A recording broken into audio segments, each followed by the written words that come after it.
Hello. Kain tayo. Kain tayo guys.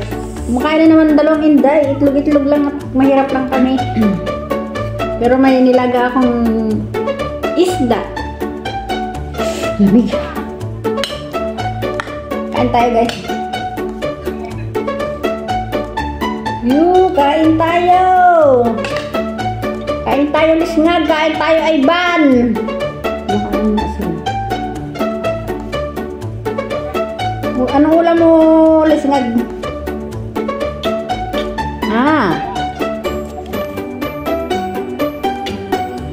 Kain tayo guys. Ang sarap ng kain namin. Sobrang lamig dito sa Taiwan kaya kailangan namin ng may sabaw. Ang sarap po. Ayan, ano sabi niya? Alicia daw. Alicia daw. Tatawag ng alaga namin. Alicia.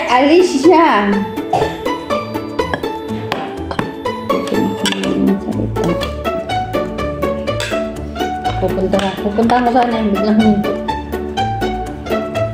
Magkakamayan.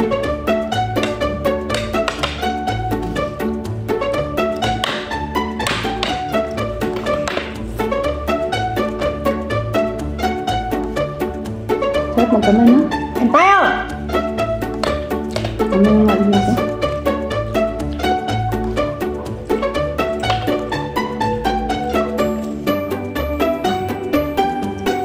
Sabi ng kapatid ko, nag-comment doon sa kain natin kahapon. Wala, tumataba ka na ng todo. Grabe ka, ano na yung kain mo na yan? Alam mo na yung ginagawa mo, hindi na kain.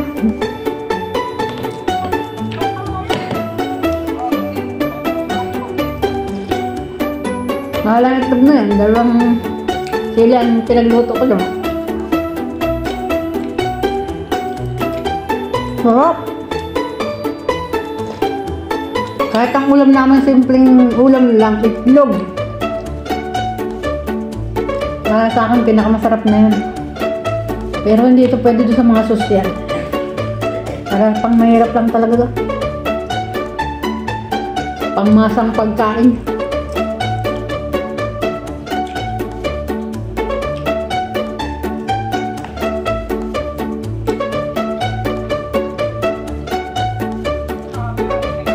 Dahan-dahan ng kain Alicia. Baka hindi ka na naman matunawan.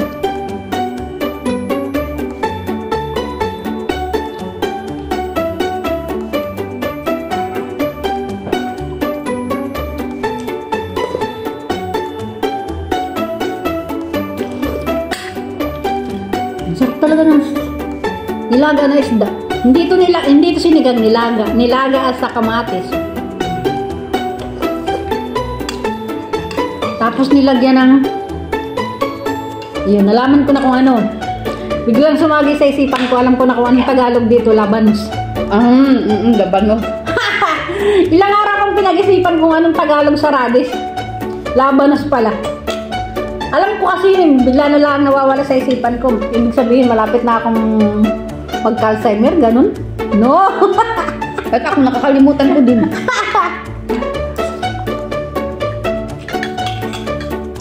Sarap lalo nito kung may sausawa na ano, kalamansi at patis.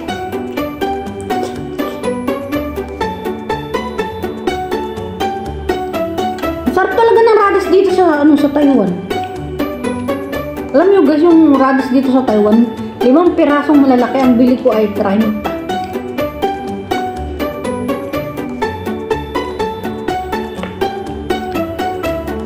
$30 Taiwan. Sobrang mura. Ganun din sa Pilipinas. Kulang-kulang 16 na din yan. Mura dito kasi sa Pilipinas. Equivalent pang pera dito at sa Pinas. Kahit pa, mas mura pa rin dito.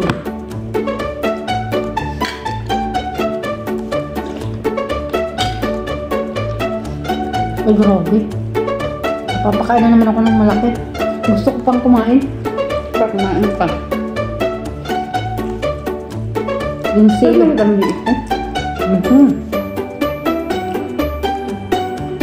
Delikado yan iba na. Buuin. Kapag hindi ako to. Hindi ako hider mo.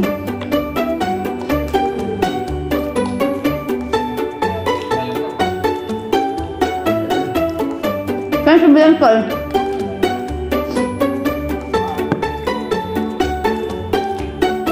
Ubus na yung tinda mo, lisod. Nanili pa.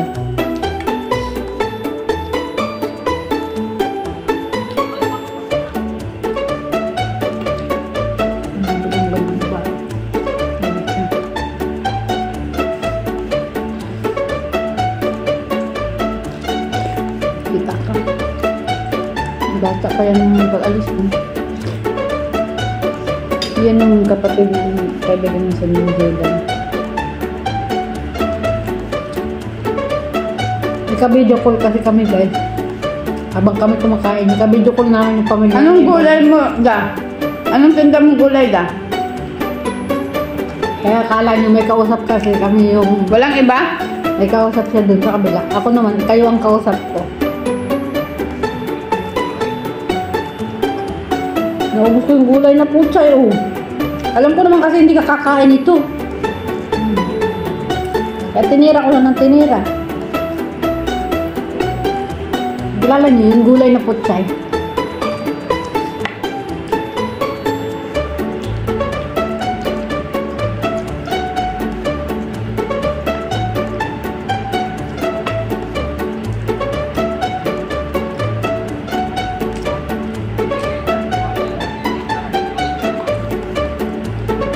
Sarap ng kain na alis ng araw na ito.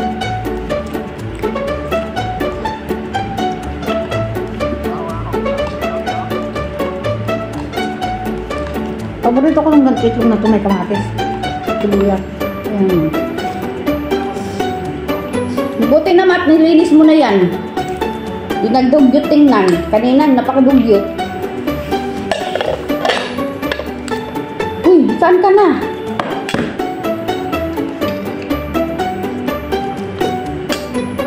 Saan daw ako pupunta? Ba't tumigit ka na? Aba! Uber ng kanin kong kain, sabi. Sabaw naman ang titirahin ko. Meron ba ito sabaw na titirahin ko? Punong-puno yan, oh. Ayun.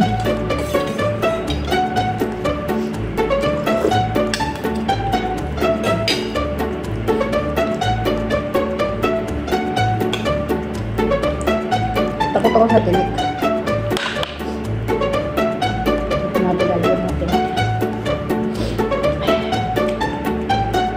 Promise guys, takot ako sa tinik ng isda.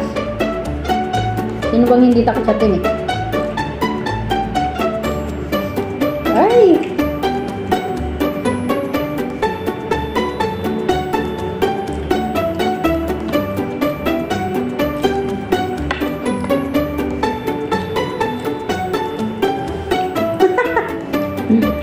Sige lang, ibalin, tirahin mo lang yan.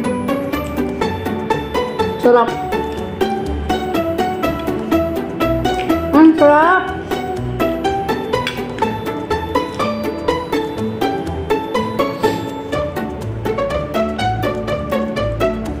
Dapat tinanggalan yung dalawang ulo kung saan nilaga, no? Kasi masisira yan, eh. Na ano nga, duro-duro. Tanggalin mo, ha? Para pag ininit ng sabaw, wala na yun. Masyado ng tinik. Nilagyan ko ng talbos kamote yung aking nilagang. Pero mainit pa. Nagutom ako kasi panay ako bawas. Abulot yung tanso.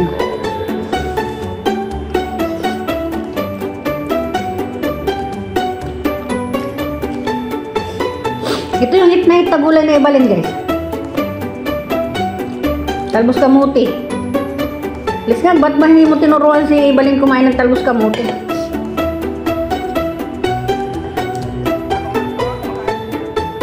Hindi nga eh.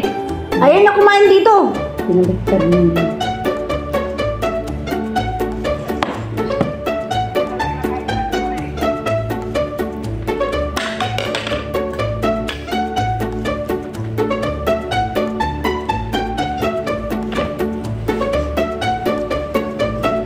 May tinik.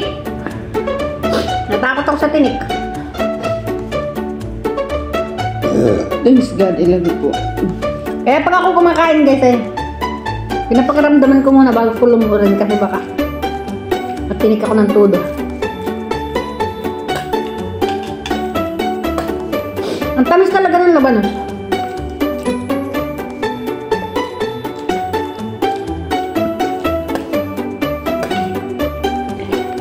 Hindi ko na malilimutan ang pangalan nito, labanos. Labanos Radish Pailopo. Sensibulan to listener.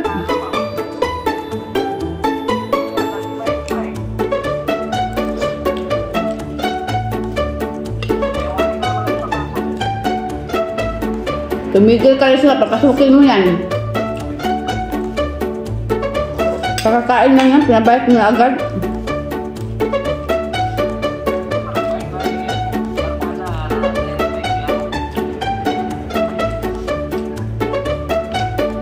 Pangit mo siya eh. Ang gwapo mo daw isngag.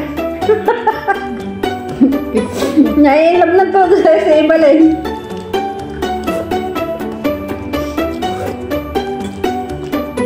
Minsan nga niyayakap-yakap ako ni Ibalin, namimiss ka talaga ni Ibalin. Alam na, pag ako niyayakap na ni Ibalin, namimiss ang todo sa disney. Ayaw mo naman magpayakap eh. Arte mo.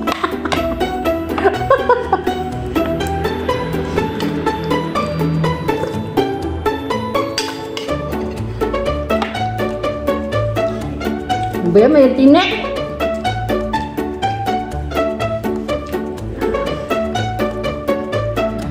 Grabe naman to, may tinik. Takot pa naman ako sa tinik.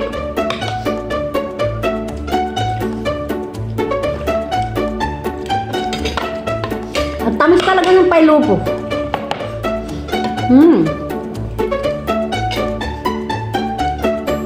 Alam nyo guys, hindi kami gumagamit ng magic sarap. Wala na kami pampasarap na nilalawak sa aming kinakain.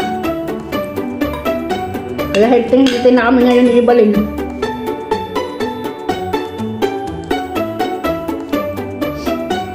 Bawal kasi dito ang magic.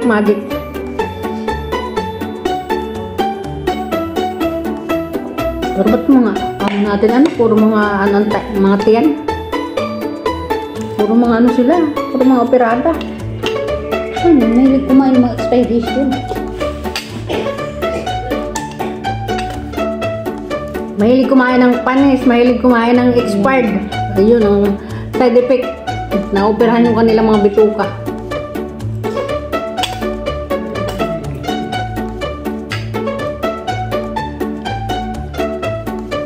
Kaya huwag kayong kakain guys ng mga mga expired na. Only in Taiwan lang. Baka only in ating house lang. Baka naman hindi yung iba. Kain din na sila auntie. Sabi ni auntie, ganun din daw sa kanila yung tinapay. Ilagay lang daw sa rep. Ayan, maraming salamat kayo. Tapos na kami. Marami pa kaming pagkukwentuhin tungkol dito sa aming bahay. Baka marinig nyo pa. Bye everyone!